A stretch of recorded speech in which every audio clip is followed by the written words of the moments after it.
کل نفس ذائقۃ الموت، ہر نفس کو موت کا ذائقہ چکھنا ہے۔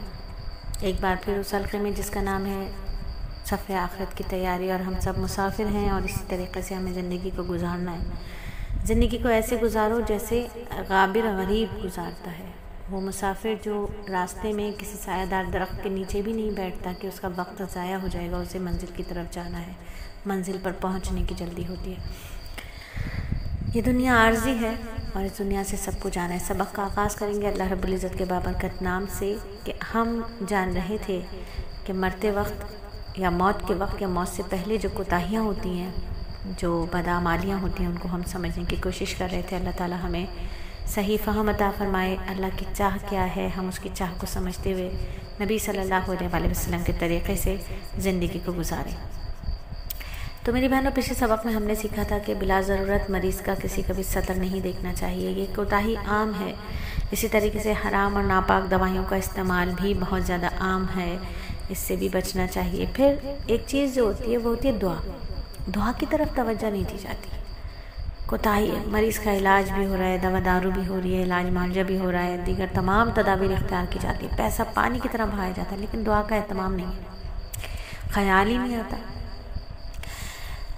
یہ دیکھیے، اگر دعا کی اہتمام نہیں کر رہے، دعا مانگنے کا خیال بھی نہیں آ رہا، تو اس کی توفیق نہ ہونا سخت محرومی کی بات ہے۔ مریض کو اگر ہو سکے تو خود دعا کرنی چاہیے، کیونکہ دیکھیں حالت مرض میں دعا قبول ہوتی ہے، ٹھیک ہے؟ ورنہ اوپر والے جتنے بھی ہیں عزیز و اقارب ہیں، ان کو پوری توجہ اور دھیان سے دعا کرنی چاہیے۔ گھر کے ایک فرد کا بیمار ہونا اور تمام اہل خانہ کا پریشان ہونا خود اللہ تعالیٰ کی طرف توجہ دلا رہا ہے، اور ایمان کا تقاضا بھی یہی ہے کہ اپنے مالک اور خالق کی طرف توجہ دی جائے اور اسی سے مدد مانگی جائے اور صحت و عافیت کی دعا کی جائے۔ اچھا، اب ایک صورت تو یہ ہے کہ دعا ہو ہی نہیں رہی ہے، اور دوسری صورت یہ ہے کہ دعا مانگی جا رہی ہے، دعا مانگی جا رہی ہے۔ اب دعا کس طریقے سے مانگی جا رہی ہے ذرا یہ دیکھیں۔ ایسا تو نہیں کہ وہ غلط طریقے سے ہم دعا مانگ رہے ہوں۔ سم ٹائم ایسا ہوتا ہے اپنی تکلیف سے زیادہ اپنوں کی تکلیف دیتی ہے نا؟ اپنی موت کا سے ڈر نہیں رکھتا، اپنی موت کی تکلیف نہیں ہے کہ ہم مر جائیں گے، لیکن اگر خدا نہ خاصہ جنہیں ہم بہت زیادہ محبت کرتے ہیں ان کی موت کا تصور بھی نہیں کر سکتے، تو دعا تو ہم مانگ رہے ہوتے ہیں، لیکن کبھی کبھی ایسا ہوتا ہے کیونکہ ہم محبت میں اتنے زیادہ ڈوبے ہوئے ہوتے ہیں کسی کی محبت میں۔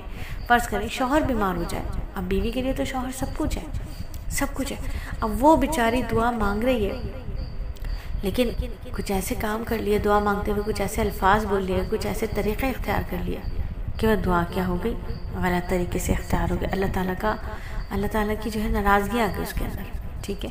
تو دعا مانگنے کا بھی ایک صحیح طریقہ ہونا چاہیے۔